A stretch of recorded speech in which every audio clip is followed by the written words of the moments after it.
13 April 1850 એક British જહાજ અરબ સાગરના પાણીને ચીડી અને બ્રિટન તરફ આગળ વધી રહ્યું હતું. જહાજની અંદર ભારે સુરક્ષા વચ્ચે રાખવામાં આવી હતી એક નાનકડી લાકડાની પેટી. બહારથી જોવામાં સામાન્ય લાગતી પેટીની અંદર હતો એક અસામાન્ય હીરો.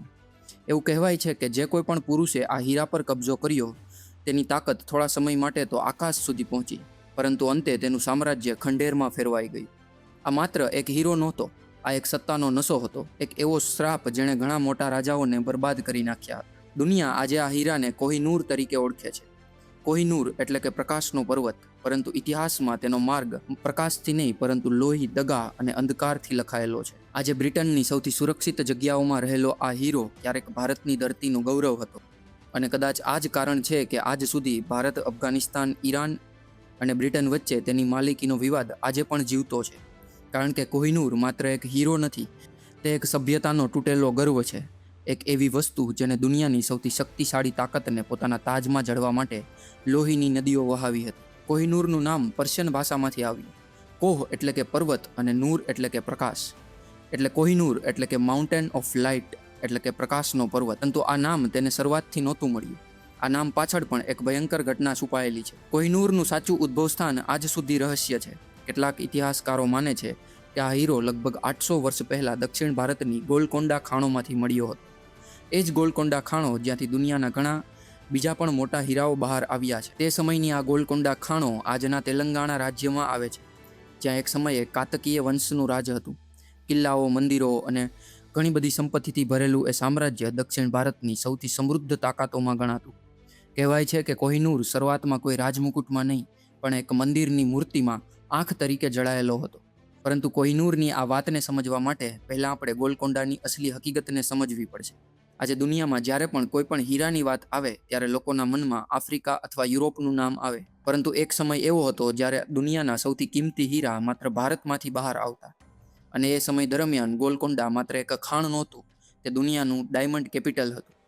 યુરોપના વેપારીઓ, પર્શિયન રાજાઓ અને મધ્ય એશિયાના શાસકો સુધી દરેકની નજર ભારતની આ ખાણો પર હતી. કારણ કે તે સમય સુધી આફ્રિકાની અંદર હીરાની કોઈ પણ ખાણોની શોધ નહોતી થઈ. દુનિયાને મળતા લગભગ બધા જ હીરાઓ ભારતની ધરતીમાંથી જ બહાર આવતા.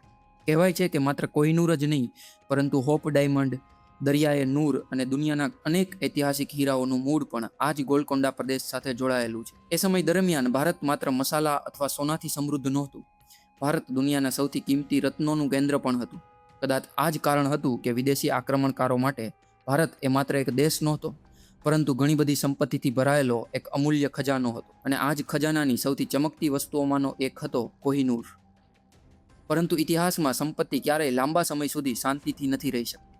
દિલ્હી સલ્તનતની નજર જ્યારે દક્ષિણ ભારતની સંપત્તિ પર પડી, ત્યારે ઉત્તર ભારતમાંથી એક એવી લશ્કરી તાકાત દક્ષિણ ભારત તરફ આગળ વધી જેણે અનેક રાજ્યોને કચડી નાખ્યા. વર્ષ 1310 અલાઉદ્દીન ખિલજીનો સૌથી ખતરનાક સેનાપતિ મલિક કફૂર દક્ષિણ ભારત પર હુમલો કરી રહ્યો હતો.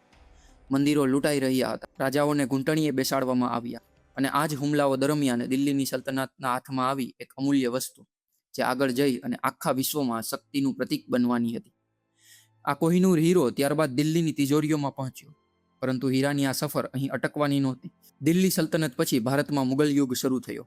વર્ષ 1526 બાબરે પાણીપતના યુદ્ધમાં ઇબ્રાહિમ લોદીને હરાવ્યો અને ભારત પર મુગલ સામ્રાજ્યની શરૂઆત થઈ. બાબરની આત્મકથા બાબરનામામાં એક અજોડ હીરાનો ઉલ્લેખ જોવા મળે છે. ઘણા ઇતિહાસકારો માને છે કે આ એ જ હીરો પછીથી કોહિનૂર તરીકે ઓળખાયો. મુગલો માટે આ હીરો માત્ર કોઈ ખજાનો નહોતો, પરંતુ તે મુગલોની રાજકીય તાકાતનું પ્રતીક હતો. જેની પાસે કોહિનૂર, તેની પાસે હિન્દુસ્તાનની સત્તા. સમય સાથે આ હીરો મુગલ ખજાનાનો સૌથી કિંમતી ભાગ બનતો ગયો. પછી આવ્યો શાહજહાંનો યુગ. એ જ શાહજહાં જેણે તાજમહેલ બનાવ્યો. પરંતુ તાજમહેલની ચમક પાછળ પણ એક રાજા હતો જેને વૈભવનો અતિશય શોખ હતો, અને તેણે જ બનાવડાવ્યું વિશ્વવિખ્યાત મયુર સિંહાસન. સોનાથી બનેલું, હીરા જવાહરાતથી સજેલું એ સિંહાસન દુનિયાની સૌથી મોંઘી રાજગાદી માનવામાં આવતું. કહેવાય છે કે મયુર સિંહાસનની કિંમત એટલી વિશાળ હતી કે તે સમયના ઘણા યુરોપિયન રાજ્યોનો આખો ખજાનો પણ તેની સામે નાનો લાગતો. સોનાની ચાદરથી ઢકાયેલું, દુર્લભ હીરા જવાહરાતથી સજેલું અને 2 મોરની ભવ્ય આકૃતિઓથી શોભતું એ સિંહાસન માત્ર કોઈ રાજગાદી નહોતું, તે મુગલ સામ્રાજ્યની અપરિમિત તાકાતનું જાહેર પ્રદર્શન હતું. જ્યારે વિદેશી મુસાફરો અને વેપારીઓ મુગલ દરબારમાં પહોંચતા, ત્યારે તેઓ અહીંની સંપત્તિ જોઈ અને આશ્ચર્યચકિત થઈ જતા. કેટલાક યુરોપિયન પ્રવાસીઓએ પોતાના લેખોમાં લખ્યું કે તેમણે જીવનનું એટલું વૈભવ ક્યારેય નહોતું જોયું. શાહજહાંને વૈભવ અને સુંદરતાનો અસાધારણ શોખ હતો. તાજમહેલથી લઈ અને મયુર સિંહાસન સુધી તે પોતાના સામ્રાજ્યને દુનિયાનું સૌથી ભવ્ય સામ્રાજ્ય બનાવવા માંગતો હતો. અને આ ભવ્યતાના કેન્દ્રમાં હતો કોહિનૂર. કારણ કે મુગલો માટે આ હીરો માત્ર સંપત્તિ નહોતો, તે એક જાહેરાત હતો કે હિન્દુસ્તાનની સૌથી મોટી સત્તા હવે મુગલોના હાથમાં છે. મુગલ સામ્રાજ્ય માટે આ એક સત્તાનું શિખર હતું, પરંતુ ઇતિહાસમાં દરેક શિખર પછી પતન લખાયેલું હોય છે. વર્ષ 1739 પર્શિયાનો શાસક નાદિર શાહ પોતાની એક મજબૂત સેના સાથે દિલ્હી તરફ આગળ વધી રહ્યો હતો.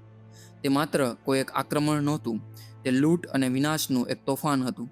કરનાલના યુદ્ધમાં મુગલો હારી ગયા અને પછી જે થયું તે દિલ્હીના ઇતિહાસના સૌથી ડરામણા દિવસોમાં ગણાય છે. રસ્તાઓ પર લાશો પડી હતી, શહેર લૂંટાઈ રહ્યું હતું અને હજારો લોકોની હત્યા થઈ રહી હતી. કહેવાય છે કે માત્ર થોડા જ કલાકોમાં દિલ્હીનું સ્વરૂપ સંપૂર્ણ રીતે બદલાઈ ગયું. રસ્તાઓ પર મૃતદેહો પડ્યા હતા, બજારો સળગી રહી હતી, લોકો પોતાના પરિવારને બચાવવા માટે ઘરોમાં છુપાઈ રહ્યા હતા, પરંતુ શહેરમાં ક્યાંય સુરક્ષા બચી નહોતી. ઘણા ઇતિહાસકારોના અંદાજ મુજબ હજારો લોકોની હત્યા કરવામાં આવી.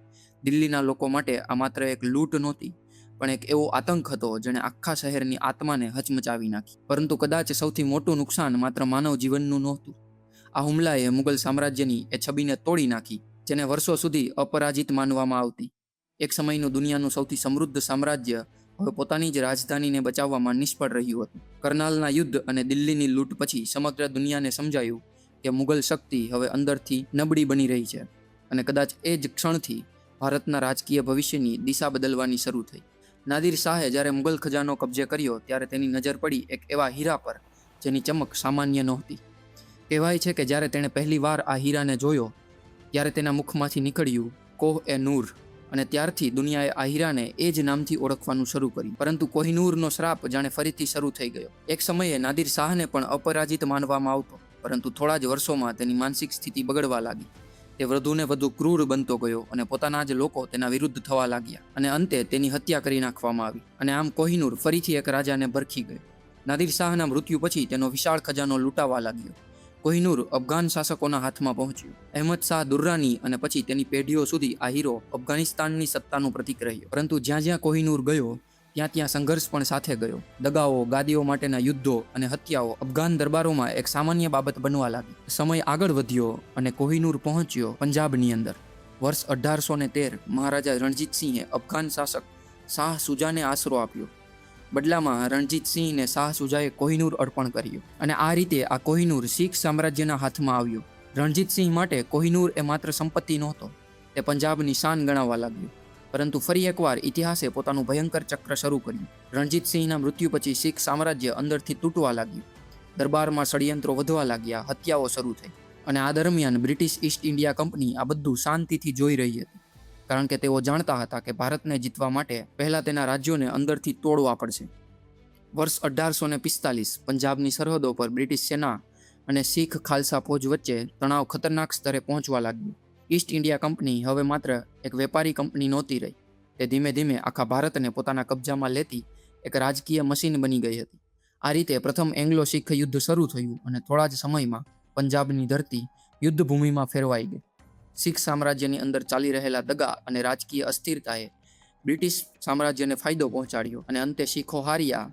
અને આ પછી લખાઈ ઇતિહાસની સૌથી વિવાદાસ્પદ સંધિઓમાંની એક, લાહોર સંધિ. આ સંધિમાં માત્ર જમીન જ નહીં પણ કોહિનૂરને પણ બ્રિટિશોના હાથમાં સોંપવામાં આવ્યું. અને સૌથી ચોંકાવનારી વાત એ હતી કે આ સંધિ પર સહી કરનાર રાજાની ઉંમર માત્ર 10 વર્ષની હતી, અને એ હતા મહારાજા દુલીપસિંહ, જેઓ માત્ર 10 વર્ષની ઉંમરમાં પોતાના જ સામ્રાજ્યના અંતના સાક્ષી બન્યા. બ્રિટિશરોએ કોહિનૂરને એક ભેટ તરીકે બતાવવાનો પ્રયત્ન કર્યો, પરંતુ ભારતના અનેક ઇતિહાસકારો તેને ખુલ્લી લૂંટ માને છે, કારણ કે હકીકતમાં આ કોઈ ભેટ નહોતી. આ હારેલા સામ્રાજ્યમાંથી લૂંટાયેલું એક પ્રતીક હતું. 1850માં જ્યારે કોહિનૂર બ્રિટન પહોંચ્યો ત્યારે સમગ્ર યુરોપમાં તેની ચર્ચા થવા લાગી. બ્રિટનના લોકોને લાગતું કે તેઓ દુનિયાના સૌથી અદ્ભુત હીરાને જોવા જઈ રહ્યા છે, પરંતુ જ્યારે તેને જાહેરમાં રજૂ કરવામાં આવ્યો ત્યારે ઘણા લોકો નિરાશ થયા, કારણ કે તે સમયના યુરોપિયન કટિંગ સ્ટાન્ડર્ડ મુજબ આ કોહિનૂર હીરો એટલો ચમકદાર લાગતો નહોતો. અને ત્યારબાદ લેવામાં આવ્યો એક એવો નિર્ણય જેણે કોહિનૂરને હંમેશા માટે બદલી નાખ્યો. મહિનાઓ સુધી ઘણા બધા લોકોએ આ હીરાને ચમકાવવા માટે કામ કર્યું, પરંતુ આ પ્રક્રિયાની અંદર હીરાનું મૂળ સ્વરૂપ ક્યાંક ખોવાઈ ગયું. અને આ બીજી વાર હતું કે હીરાને રીકટ કરવામાં આવ્યો હતો. આ પહેલાં પણ નાદિર શાહના સમયમાં કોહિનૂરને ચમકાવવા માટે તેને કટ કરવામાં આવ્યું હતું, અને આ બીજી વખત હતું જ્યારે કોહિનૂરને ચમકાવવા માટે તેના પર પ્રક્રિયાઓ કરવામાં આવી. અને આ રીતે શરૂઆતમાં લગભગ 186 કેરેટનો માનવામાં આવતો કોહિનૂર રીકટ પછી લગભગ 105 કેરેટ જેટલો જ રહી ગયો. એટલે કે હવે કોહિનૂર મૂળ હીરાનો માત્ર અડધો રહી ગયો હતો. પરંતુ પોલિશિંગ પછી પણ કોહિનૂરની આસપાસનો એ ભય સમાપ્ત નહોતો થયો. બ્રિટિશ રાજ પરિવારમાં ધીમે ધીમે એક અજીબ માન્યતા ફેલાવવા લાગી. એવું કહેવામાં આવતું કે આ હીરો પુરુષ શાસકો માટે અશુભ છે, કારણ કે ઇતિહાસમાં જેમ જેમ રાજાઓએ તેને પોતાના કબજામાં લીધો તેમ તેમ તેમનું પતન થતું ગયું. કાતકીય વંશ તૂટ્યો, દિલ્હી સલ્તનત લોહિયાળ સંઘર્ષમાં ફેરવાઈ, મુગલ સામ્રાજ્યનો વિનાશ થયો, નાદિર શાહની હત્યા થઈ, અફઘાન શાસકો વચ્ચે ગાદી માટે યુદ્ધો થયા, શીખ સામ્રાજ્ય બ્રિટિશો સામે હારી ગયું. કહેવાય છે કે આ જ કારણથી પછીથી બ્રિટિશ રાજાઓએ કોહિનૂર પહેરવાનું ટાળ્યું હતું. આ હીરાને મુખ્યત્વે બ્રિટન રાણીઓના તાજમાં જડવામાં આવતો રહ્યો, કારણ કે એવું માનવામાં આવતું કે તેનો શ્રાપ માત્ર પુરુષોને અસર કરે છે. પરંતુ આ વાતનો કોઈ વૈજ્ઞાનિક પુરાવો નહોતો. આ જ રીતે સમય પસાર થતો ગયો. બ્રિટિશ સામ્રાજ્ય આખી દુનિયામાં ફેલાતું ગયું, પરંતુ ભારતની અંદર આઝાદીની આગ પણ ધીમે ધીમે વધી રહી હતી. લાખો લોકો માટે કોહિનૂર માત્ર કોઈ હીરો નહોતો, પરંતુ તે ગુલામીનું પ્રતીક હતું. એક એવી વસ્તુ જે ભારતમાંથી બળજબરીથી લઈ લેવામાં આવી હતી.